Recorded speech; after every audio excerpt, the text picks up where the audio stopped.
السلام علیکم ورحمۃ اللہ وبرکاتہ۔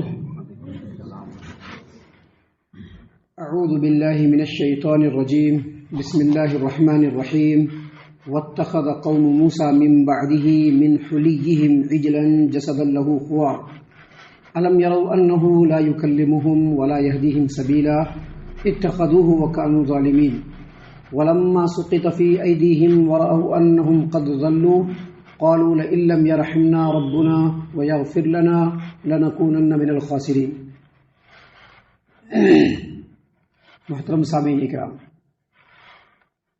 اللہ تبارک و تعالیٰ کا بے حد اور بے انتہا ہم لوگوں کے ساتھ فضل و کرم ہے، اس کی مہربانی ہے، اس کا لطف ہے، اس کی عنایتیں ہیں کہ پھر سے دوبارہ ہم لوگوں کے اوپر رمضان المبارک کا مہینہ سایہ فگن ہوا ہے، اور اللہ تبارک و تعالیٰ کا شکر و احسان اس بات کے اوپر بھی ہے، اللہ تبارک و تعالیٰ کی تعریف، توصیف اور اس کی تحمید اس بات کے اوپر بھی ہے کہ اللہ تبارک و تعالیٰ نے پھر سے ہم لوگوں کو اس مہینے کے اندر عبادت کرنے کی توفیق عطا فرمائی ہے۔ یقیناً یہ اللہ کا بڑا کرم ہے کہ رمضان کا پہلا روزہ گزر رہا ہے۔ ابھی ہم لوگوں نے فجر کی نماز باجماعت ادا کی ہے، اور یقین مانیے جو یہ نیکی کا مہینہ ہے اور جو یہ مبارک مہینہ ہے، اس مہینے میں کوئی بھی نیکی انسان اگر انجام دے تو اللہ تبارک و تعالیٰ اس نیکی کے بدلے میں بیش بہا اجر و ثواب سے اپنے بندوں کو نوازتا ہے۔ سامعین کرام، یہ بڑا ہی بہترین اور مبارک مہینہ ہے۔ اس مہینے کے ایک ایک گھڑی کو، ایک ایک ساعت کو، ایک ایک لمحے کو، ایک ایک لہجے کو ہم لوگوں کو قیمتی سمجھنا چاہیے، اور اس مہینے کے اندر جس قدر ہو سکے نیکی کی طرف بڑھنا چاہیے، اور جس قدر ہو سکے اللہ تبارک و تعالیٰ کی نافرمانی سے ہر حال میں بچنے کی کوشش کرنی چاہیے۔ سامعین کرام، فجر کی نماز کے بعد کا وقت ہے، اور جیسا کہ آپ کو معلوم ہے کہ ہم آپ کی خدمت میں لگاتار مسلسل ترتیب کے ساتھ اللہ تبارک و تعالیٰ کے کلام قرآن کریم کی آیتوں کو ترتیب کے ساتھ آپ کے سامنے ہم پیش کرتے ہیں ہر روز فجر کے بعد۔ ان آیتوں کا ترجمہ اور اس کی تفسیر خالص قرآن و حدیث اور سلف صالحین کے فہم کی روشنی میں ہم آپ کے سامنے پیش کرتے ہیں۔ اسی سلسلے کی یہ کڑی ہے، اور ابھی آپ کے سامنے ہم نے سورۃ الاعراف سورہ نمبر 7 آیت نمبر 148 149 یہ دو آیات ہم نے آپ کے سامنے پیش کی ہے۔ سامعین کرام، سیدنا موسیٰ علیہ السلام کا ذکر خیر آپ کے سامنے چل رہا ہے لگاتار، اور آج کی ان دو آیتوں کے اندر اللہ تبارک و تعالیٰ نے بنی اسرائیل یعنی یہودیوں میں سے ان لوگوں کا ذکر کیا ہے جن لوگوں نے بچڑے کا بت بنا لیا۔ گائے کا بچہ بچڑا ہوتا ہے نا، بچڑے کا بت بنا لیا۔ بنی اسرائیلیوں میں سے ان لوگوں نے جن لوگوں نے یہ بت بنایا تھا، دراصل اس وقت کے ایک شخص جس کا نام سامری تھا، اس کے ساتھ مل کر کے بنی اسرائیل نے اپنے ان زیورات کو ڈھال کر، جن زیورات کو انہوں نے قبطیوں سے، جو مصر کے جو باشندے قبطی لوگ تھے، ان سے مستعار کے طور پر جو زیورات لیا تھا، ان زیورات کو ڈھال کر کے انہوں نے بچڑے کی شکل دے دی۔ اور اس بچڑے کے اندر ایک کام یہ بھی کیا سامری نے کہ کسی وقت اس نے، کسی زمانے میں، کسی وقت میں اس نے سیدنا جبرائیل علیہ السلام کے گھوڑے کے کھر جو ہوتا ہے اس کا پیر، اس کے نیچے جو مٹی کو اس نے اٹھا لیا تھا اور سنبھال کر کے رکھا تھا، اور جب اس بچڑے کو ڈالا گیا، اس کو جب بت کی شکل دی گئی تو اس نے اس مٹی کو ڈال دیا تاکہ کچھ رمق زندگی کی سمجھ میں آئے اس میں۔ اور ہوتا کیا تھا، جیسا کہ مفسرین نے واضح کیا ہے کہ ہوا کا جو گزر ہوتا تھا یا پھر زندگی کے اس کے اندر رمق تھی، جس کی وجہ سے اس بت کے اندر سے بچڑے کی آواز نکلتی تھی۔ دیکھیے اللہ تبارک و تعالیٰ نے یہاں پر بیان فرمایا وَاتَّخَذَ قَوْمُ مُوسَى مِن بَعْدِهِ مِنْ حُلِيِّهِمْ عِجْلًا جَسَدًا لَهُ خُوَارٌ۔ اور موسیٰ علیہ السلام کی قوم نے موسیٰ علیہ السلام کے طور پر جانے کے بعد، یعنی جب اللہ تبارک و تعالیٰ نے ان سے وعدہ کیا تھا کہ آپ کو آ کر کے وقت گزارنا ہے، اور پھر طور پر ہم آپ کو کچھ عنایت کریں گے، جب سیدنا موسیٰ علیہ السلام طور پہاڑ پہ گئے، وہاں پہ جب گئے تو ان کے ابسنٹ میں یہ جو بنی اسرائیل کے لوگ تھے، ان لوگوں نے بچڑے بچڑے کا بت بنا دیا. اللہ نے فرمایا واتخذ قوم موسیٰ من بعدہ من حلیہم عجلا، اور موسیٰ علیہ السلام کی قوم نے ان کے طور پہاڑ پر جانے کے بعد اپنے زیورات سے ڈھال کر کے بچڑا بنایا. جسدن، جس کا جسم تو تھا، لہو خوار، اور اس میں سے بیل کے بچڑے کی آواز بھی آتی تھی. سامعین کرام، یہ معاملہ اسی وقت ہوا تھا جب سیدنا موسیٰ علیہ السلام طور پہاڑ پہ چلے گئے تھے.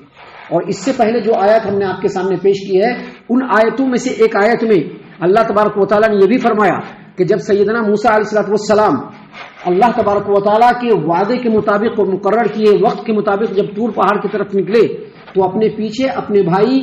ہارون علیہ السلام کو کہا کہ میرے بعد تم اس قوم کی دیکھ ریکھ کرنا اور ان کے اصلاح کی کوشش کرنا اور فسادیوں کے نقش قدم پر نہ چلنا. ایسا موسیٰ علیہ السلام نے اس لیے کہا تھا کہ جب موسیٰ علیہ السلام اور بنی اسرائیل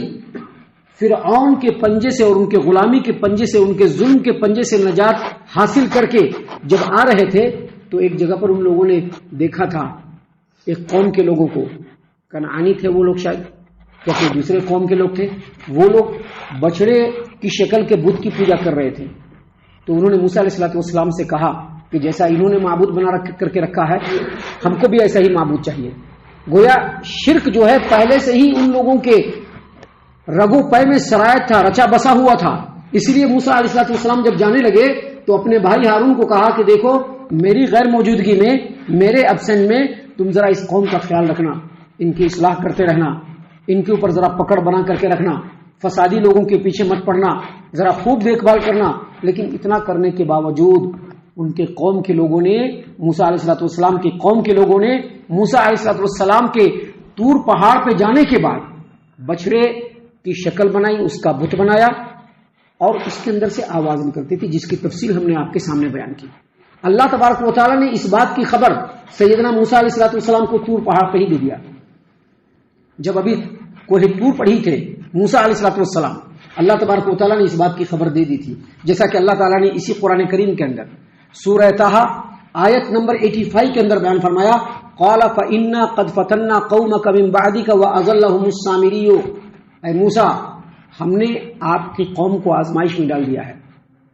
اور اس قوم کو سامری نے گمراہ کر دیا ہے. سامری نے گمراہ کیسے کیا؟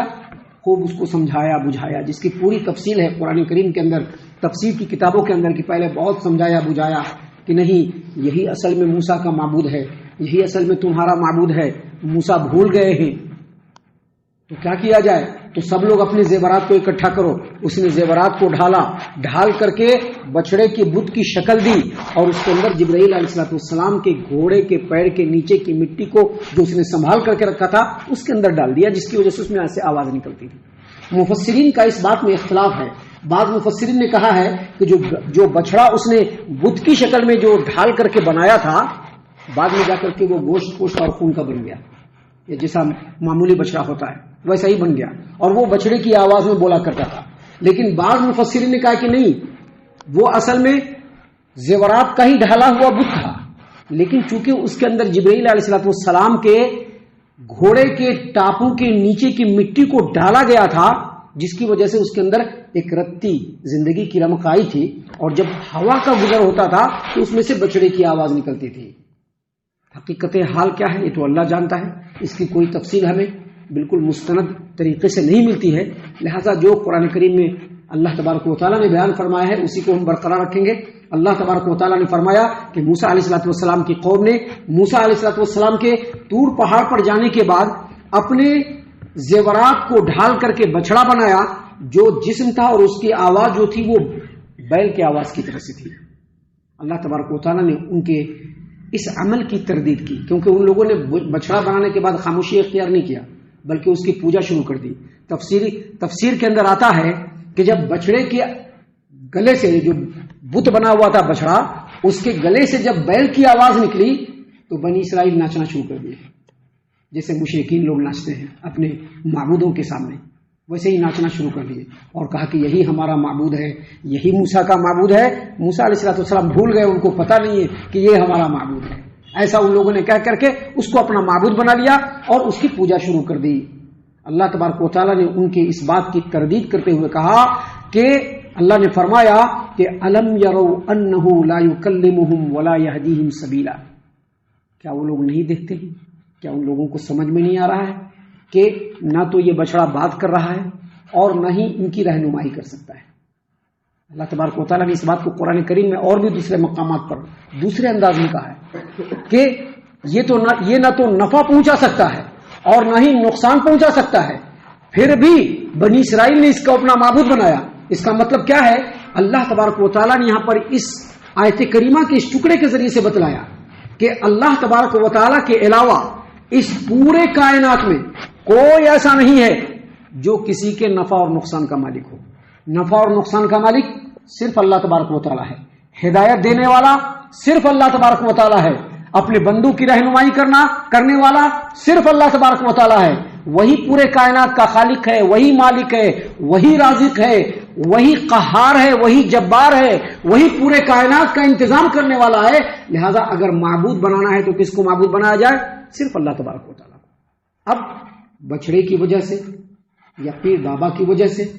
یا کسی دیول کی وجہ سے یا کسی مٹی پتھر کے مورت کی وجہ سے یا کسی درخت کی وجہ سے، کسی پتھر کی وجہ سے، سورج چاند ستاروں کی وجہ سے یا جن و ملائک کی وجہ سے اگر کوئی آدمی اللہ تبارک و تعالیٰ سے غفلت برتتا ہے اور اس کی طرف مائل ہوتا ہے اور یہ سمجھتا ہے کہ وہ ہماری بگڑی بنا دے گا، یقینی طور پر وہ شرک کرنے والا ہے، جس کی تردید اللہ تبارک و تعالیٰ نے اس آیت کریمہ میں واضح طور پر بیان فرما دی۔ اور اس کے بعد اللہ تبارک و تعالیٰ نے واضح طور پر آگے فرمایا کہ اتخذوہ، یہ جو بچڑا تھا یہ تو کوئی نفع اور نقصان نہیں پہنچا سکتا، ان سے بات بھی نہیں کر سکتا، ان کی رہنمائی بھی نہیں کر سکتا، اس کے باوجود انہوں نے اس بچڑے کو اپنا معبود بنایا۔ وَكَانُوا ظَالِمِينَ، اور یہ لوگ اصل میں بے انصاف ہی تھے۔ اس کا مطلب یہ ہے کہ جو لوگ بھی شرک کرتے ہیں وہ ظالم ہیں، جو بھی شرک کرتے ہیں، جس طرح سے شرک کرتے ہیں، چاہے وہ بچڑے کے سامنے جھک رہے ہوں، چاہے وہ قبر کے سامنے جھک رہے ہوں، یا کسی پیر بابا کے سامنے جھک رہے ہوں، یا کسی آستانے اور درگاہوں پہ جھک رہے ہوں، جو بھی اللہ کو چھوڑ کر کے دوسروں کے سامنے جھک کر کے اس کے سامنے اپنے نظر و نیاز کو پیش کرتا ہے اور اس کو اپنے نفع و نقصان کا مالک سمجھتا ہے، یقینی طور پر وہ ظالم ہے، کیونکہ اللہ تعالیٰ نے قرآن کریم میں واضح طور پر فرمایا ہے ان الشرک لظلم عظیم، شرک بہت بڑا ظلم ہے۔